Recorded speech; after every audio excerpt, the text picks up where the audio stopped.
So guys UK ने EU के साथ एक बहुत बड़ी डील साइन करी है जिसमें वो यूरोपियन यूनियन के जो लोग हैं उनको फिर से अलाउ करें। तो बेसिकली जो ब्रेग्जिट से पहले की सिचुएशन थी वो फिर से क्रिएट करने की कोशिश की जा रही है। तो ये देखने में तो बहुत गुड न्यूज लग रही है, बट आप ध्यान से सुनिए, उन लोगों की बात स्पेशली हो रही है जहां स्किल्ड वर्कर वीजा पे हैं, स्पेशली जो जॉब करने यूके आते हैं, उनके लिए हो सकता है थोड़ी टेंशन की बात हो। क्योंकि आपने सुना होगा रिसेंटली यूके ने कुछ व्हाइट पेपर भी सबमिट किए थे जहां पे उन्होंने इमिग्रेशन को लेकर बहुत सारे सवाल खड़े किए थे, जहां पे न्यू चेंजेस लाने की कुछ बात हुई थी। तो आज की वीडियो में डिटेल में बात करेंगे कि इस डील से और इस व्हाइट पेपर में लिंक क्या है और क्या इंपैक्ट हो सकता है आपके जैसे लोगों पे और मेरे जैसे लोगों पे जो कि यूके में जॉब करते हैं स्किल्ड वर्कर वीजा पे। बट उससे पहले अगर आपने चैनल को सब्सक्राइब नहीं किया है तो सब्सक्राइब कर देना ताकि आपको ऐसी important update time to time मिलती रहे और कोई भी इंपॉर्टेंट अपडेट आपसे मिस ना हो। तो चलिए स्टार्ट करते हैं आज का वीडियो। तो गाइस ब्रेग्जिट के बाद यूके और ईयू में बहुत टेंशन बढ़ गई थी ये रूल्स को लेके, रेगुलेशन को लेके कि भाई ट्रेड कैसे होगा, क्या आएगा। तो अब न्यूज आए दिन सुनते रहे होगे, लेकिन इस चीज को ध्यान में रखते हुए जो करंट गवर्नमेंट है उसने एक ट्रेड डील कर दी है यू के साथ, जो कि 3 चीजों पे ध्यान रखती है। पहला बेटर ट्रेड, दूसरा रिसर्च एंड कोलैबोरेशन एंड कुछ इकोनॉमिक फ्लेक्सिबिलिटी देना। तो बेसिकली ये अच्छी डील है अगर देखा जाए ट्रेड के पॉइंट ऑफ व्यू से, बट इसमें एक चीज और भी नोटिस करने वाली है। ये डील जो यूरोपियन यूनियन के स्किल वर्कर है उनको फिर से चांस देता है ताकि वो यूके में आ सके और जॉब कर सके। तो ये बेसिकली एक इनडायरेक्ट डायरेक्ट कंपटीशन आपका बढ़ा देगा उन लोगों का जो कि आप और मेरे जैसे लोग हैं जो यूके में स्किल वर्कर वीजा पे आए थे। जैसे कि आपको पता है यूके गवर्नमेंट ने जो व्हाइट पेपर सबमिट किया था उसमें बहुत सारी चीजें उन्होंने मेंशन करी थी। फॉर एग्जांपल उन्होंने जो स्टूडेंट के पीएसडब्ल्यू का बात हुई थी उसमें बोला था कि वो 24 मंथ से हटा के 18 मंथ कर देना चाहिए।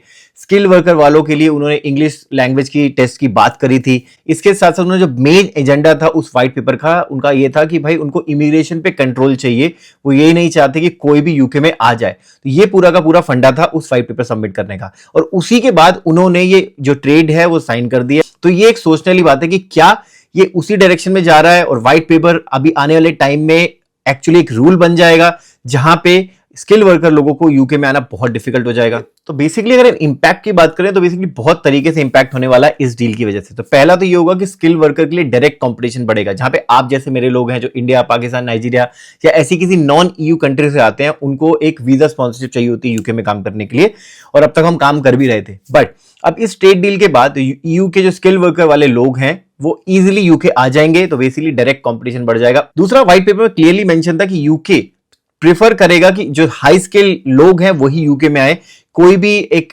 लो स्किल वाला या मीडियोकर स्किल वाला यूके में ना आए। तो ये चांसेस हैं कि जो हाई स्किल वाले लोग हैं वो उनको यूके यूरोप में ही मिल जाए या यूके में ही मिल जाए। वहां जो डील साइन हुई है इसका एक बहुत बड़ा रीजन है, स्पेशली जो लिंक करता है व्हाइट पेपर से। तो अगर हमने व्हाइट पेपर रीड किया होगा उसमें एक बहुत इंपॉर्टेंट टॉपिक था जो कि क्वाइट बूमिंग है अभी भी मार्केट में। अगर आप देखो तो जो आयलर की टाइम पीरियड बढ़ाने की बात हुई थी, 5 साल से 10 साल करने की बात हुई थी। तो इसका इंपैक्ट ये होगा कि मैंने बहुत से लोगों से बात करी जब उन्होंने पता चला कि यार 10 साल होने वाला है, तो उनका रिएक्शन ये था कि यार यूके रहना एक वर्थ नहीं है, अब हम किसी और कंट्री में मूव करेंगे या यूके आएंगे नहीं, जो लोग ऑलरेडी यूके में प्लान कर रहे थे आने का।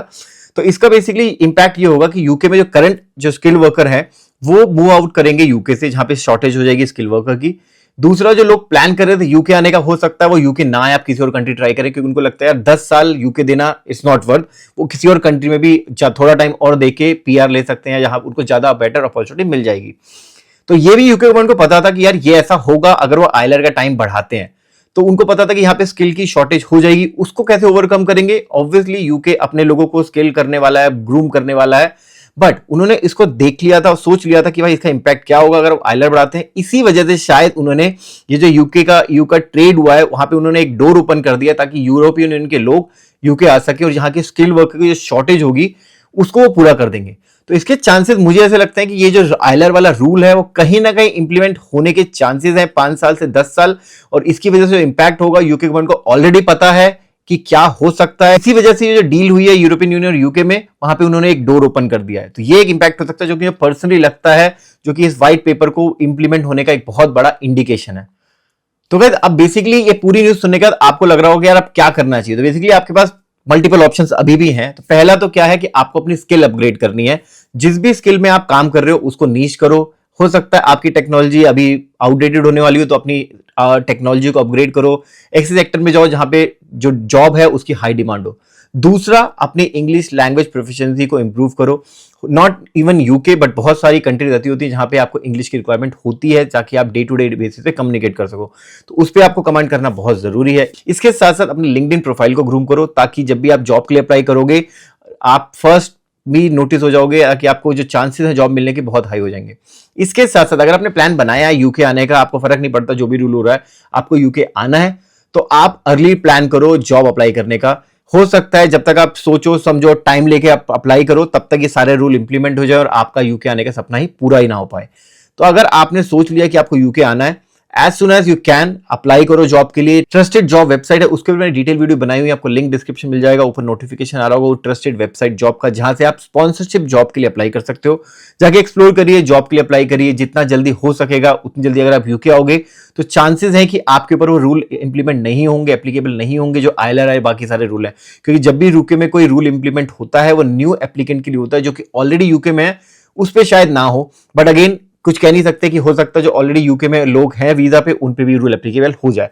वी विल सी कि जो गवर्नमेंट लाती है क्या रूल लेके आती है। तो गाइस स्टे ट्यून, हम ऐसी वीडियोस आपके लिए लाते रहेंगे, आपके साथ शेयर करते रहेंगे क्या यूके में हो रहा है, कैसे अपडेट हो रहा है। जैसे कोई नई न्यूज आएगी हम उसके पर एक वीडियो आपके साथ डिटेल डेफिनेटली शेयर करेंगे। So guys we will come up with the next video soon. Until then take care, bye.